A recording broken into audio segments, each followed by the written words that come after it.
વાહ એટલે આ ભરોહો રાખવો ને એ બહુ અઘરો છે. ઘણાને હાહરા ઉપર ભરોહો નથી. એ કે એકચ્યુઅલી આટલો ખર્ચો કર્યો ને પરણવા જઈએ પરણાવશે જ ખરા ને હવે ચાલે હું પરણી કે ન પરણી ફેલ પડે. હવે હાહરા ઉપર એ ભરોહો નથી. પણ આ દાદા ઉપર પીર ઉપર ભરોહો એટલે કેવડો ભરોહો સમાધિ લઈ લે. આ 21મી સદીમાં બહુ મોટી વાત છે, નોંધ કર્યા જેવી વાત છે. અને પથ્થરો એક પછી એક નીકળ્યા. આ તો દાદાએ કીધું તું, પીરે કીધું તું, મોરદેવ પીરે કે 5 પથ્થરો લ્યો નકર આખું મંદિર ઊભું થાય એટલી વ્યવસ્થા દાદા એ ત્યાં કરી રાખી છે ધરતીની માલિકો. આ બધું આવવું જોઈએ બહાર, દુનિયાને ખબર પડે કે કૃષ્ણનો અવતાર મોડ પીર છે. આ મોડ કુબાના ટીંબે બેઠો છે. ભલે ભાદરના કાંઠે પોતે દેહ છોડ્યો હોય પણ એની હમાથી ઉડીને અહીં ઉડી આવતી હોય. આ ધરતીને સલામ કરું છું, પ્રણામ કરું છું. ભલા માણસ આ જેવી તેવી ધરા નથી. હા અહીંયા ધની હો આમને પણ જોરદાર તાળીઓથી બધાઓ મેં પૂછી ભાઈ વાહ દોસ્ત વાહ. ભરોહા ઉપર જ આ બધું હાલે છે. હાથમાં તરવાર લઈને યુદ્ધમાં ઉતરે ને શૂરવીરો ત્યારે એને જેને ખબર હોય ને કે મારું મસ્તક કપાઈ જાય છતાંય હું લડીશ એટલે એ જ લડતા હતા. અમુકને એમ થાય માથું પડ્યા પછી થોડા લડે, કપાણા ફીધો ડબ્બો તેની હેઠો સીધો લ્યો. આ હાલે બધું ભરોહા ઉપર. જેને પોતાના પંડીનો જેને ઘટમાં ભરોહો ઘણો એ હાવ જ હંખરે નહીં. પછી કાલીનું મારણ કાગડા પોતાના પંડીનો. એ ધરતી છે અને એ ધરતીમાં જ્યારે મળ્યા છે ત્યારે કૃષ્ણનો અવતાર છે. એટલે કૃષ્ણની વંદના કરતા બ્રહ્માનંદજીનો છંદ મને યાદ આવે છે.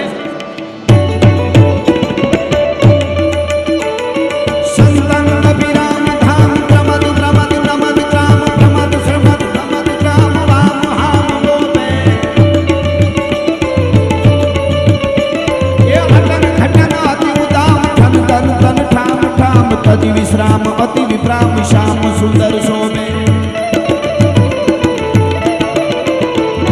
જમુના કે નીત નીત ખેલત પનવીર બીર સહબટ કટ ભગત ભીર કટ સુધીર કાજે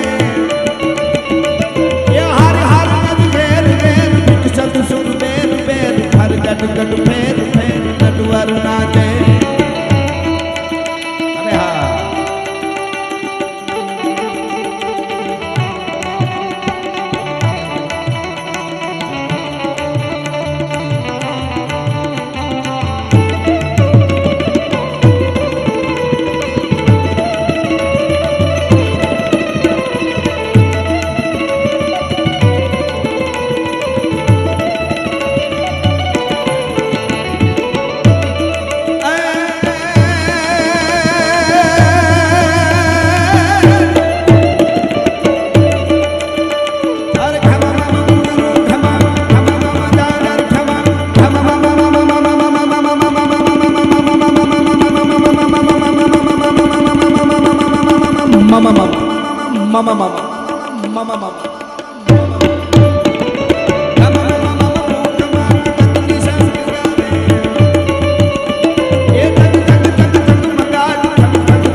કુબાનો મોડ છે.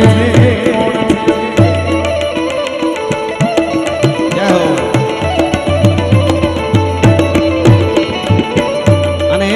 વીરભદ્ર નામનો